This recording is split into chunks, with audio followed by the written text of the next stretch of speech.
ప్రజలకు సేవ చేయడానికి ఒకే ఒక రీజన్ బయటకు వచ్చారు. ఆయనకు డబ్బులు ఆశించి కాదు, జనాలకి ఏదైనా చేయాలి, ఏదో ఒక సేవ చేయాలన్న ఆలోచన ఎప్పుడు వరకు ఉంటుంది. ఆయన కోసం ఒక పొద్దున అంటే మాకు నేను చెప్తున్నాను, మాకు చిన్నప్పటి నుంచి మా పెద్దనాన్న మా తాతయ్య గారు కానిస్టేబుల్ గా తిరుగుతున్నప్పుడు చాలా చోట్ల ఊర్లు మారుతూ ఉండేవాళ్ళం. మొగల్తూరు, నెల్లూరు ఇవన్నీ.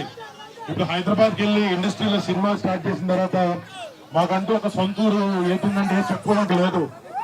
బట్ బాబాయ్ తుపాకూరు నుంచి వచ్చిన తర్వాత మీ దగ్గర మా పండుగలు వచ్చినా ఏమొచ్చినా మీ సొంత ఊరు ఎక్కడ అంటే మేము కృతజ్ఞతలు చెప్పుకుంటే మీరు ఎంతైతే ప్రేమ అనురాగాలు చూపిస్తున్నారో బాబాయ్కి అంతే మీ అందరి కోసం బాబాయ్ ఎప్పుడు కష్టపడుతూనే ఉంటాడు. ఇది మా అందరి హామీ. అండ్ మళ్ళీ మీ ఒక్కొక్కరికి పేరు పేరున ధన్యవాదాలు. కళ్యాణ్ గారిని ఈ వచ్చే 13న ఎలక్షన్స్ లో భారీ మెజారిటీతో గెలిపిస్తారని ఆశిస్తూ తెలియజేస్తున్నాను. Thank you. జై జనసేన, జై పవన్ కళ్యాణ్, జై హింద్.